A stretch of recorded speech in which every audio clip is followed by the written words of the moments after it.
Drop it.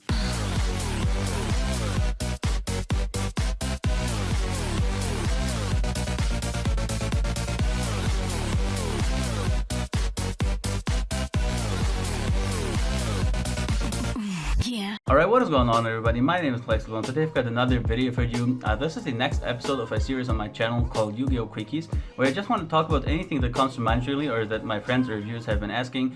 So last time, for example, I've talked about the Utopia package or the different use cases of the Utopia extra deck cards. Just anything, if you have any ruling questions, card questions, engine questions, anything of the sort, just leave them in the comments below. I'm going to address them in a future video. For now, I want to talk about double sleeving because for the longest time it has been forbidden by Konami for different reasons, which most people couldn't really understand, but you know, it is what it is. But for like half a year now, it's been allowed even for tournaments to double sleeve your cards, which is very great news, obviously. Just giving additional protection to your cards, especially for the more expensive ones, is very great.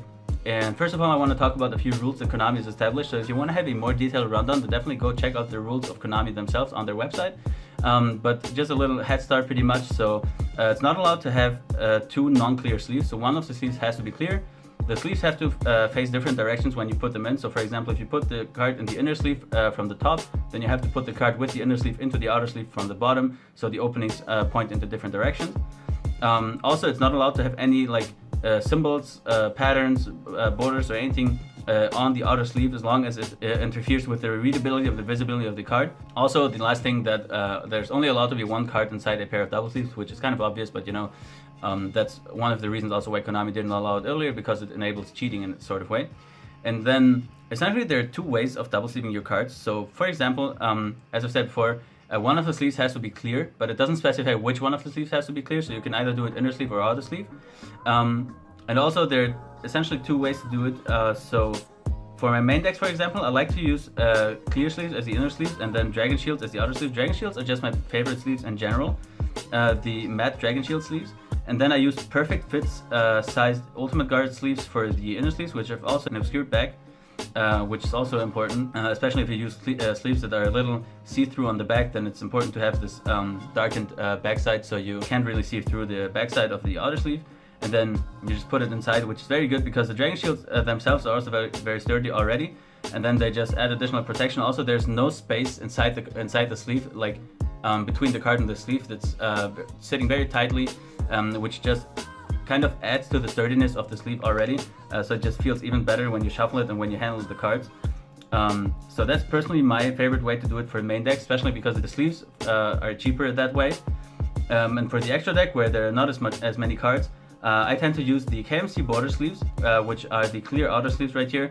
The border image looks very cool, it looks very like fancy, I want to say. And then as the inner sleeve, I use something like an ash sleeve. So I like to use those image sleeves, ash sleeves, or like Yugi sleeves, Millennium Puzzle sleeves, whatever. They look very cool, but the problem with them is that when you shuffle like your extra deck, for example, if you use them for the main deck and you shuffle it, then the borders are getting damaged very quickly and just like curly and frizzly and whatnot.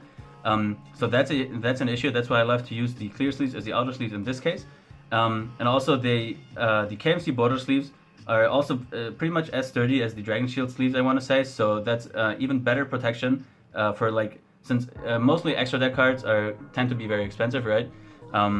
So using those is pretty much perfect protection in my personal opinion. And so yeah, that's pretty much a two way. So you can use a clear inner sleeve, clear outer sleeve, any sort of combination, Japanese size, classic size. That's the two main ways to do it. But there's also a third thing I want to talk about, and this is this product here by a company called, I think it's called Gamegenic, might also be Gamegenic. This is the packaging of the product, and what they've done is pretty much pioneered the production of double sleeve product on the go pretty much. So there's 4 packs of sleeves with 40 sleeves each, 2 clear sleeves, 2 clear packages and 2 black packages, which essentially means you can double sleeve 2 entire main decks with this, which is a very cool idea, especially the more people are going to double sleeve their entire decks in the future. The more this kind of product is going to be necessary, so you don't have to go to multiple shops or vendors and like always make sure that you have enough sleeves for both like inner sleeves and outer sleeves at hand. Just buy one product and you're set to go already to double sleeve your entire deck. And also in the future, there's just going to be even more improvement and production of different kinds of products. Those are definitely the upsides, but there are also a few downsides. So for example, since this is the very first product, there's no variation at all. It's only black outer sleeve and clear inner sleeve. But the way bigger downside is that not only are the sleeves very soft in comparison, so in comparison to the Dragon Shield sleeves or the KMC border sleeves, So placing them down, for example, or handling them, shuffling them, doesn't feel as sturdy and as safe as using any of the other two variations. And the other thing is also that the inner sleeve is, as per the packaging, is supposed to be Japanese sized. But as you can see, if I zoom in real quick, there we go. As you can see here, there's quite a lot of space between the card and the sleeve, especially on the right side. You can see it a little better, but on both sides pretty much. So the outer sleeve is sitting perfectly around the inner sleeve, which is okay, I guess, but there's so much space between the inner sleeve and the card that it doesn't really matter at all, and it's also just it doesn't feel very good when the card is able to slide around inside the inner sleeve or inside the sleeve in general. So that's also a big downside, and in addition to the sleeves just being softer in general, having this much space between the card and the sleeve doesn't make it much safer at all. So as long as this doesn't get improved on in the future, this product is probably not suited to like double sleeve your expensive cards. If you have if you're a casual player and you just like to double sleeve it because you think it's cool, and you and your friend like both have a 40 card main deck each, and you need double sleeving, then you can definitely buy this pack. I think it was $10 for essentially double sleeving 2 entire main decks. And if you have like budget or casual decks, then that's definitely the way to go. It's just cheaper and more efficient in general. But if you have a more expensive deck or more expensive extra deck cards or anything just in general, you're a more competitive player, then definitely I wouldn't recommend just buying this product right now. It might be better in the future, as I've said multiple times, but for now I would either stick to clear inner sleeve, perfect fit sides, and then like Dragon Shield sleeves, for example, on the outer side, or any of the inner sleeves, and then the KMC border sleeves for the outer sleeves. My 2 favorite ways to go.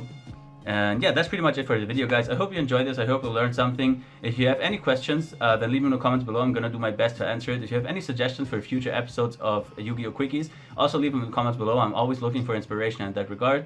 If you liked the video, then leave a thumbs up. If you didn't, then let me know in the comments why you didn't, because I'm always trying to improve my content. If you're new to the channel, then subscribe. And other than that, guys, see you next time.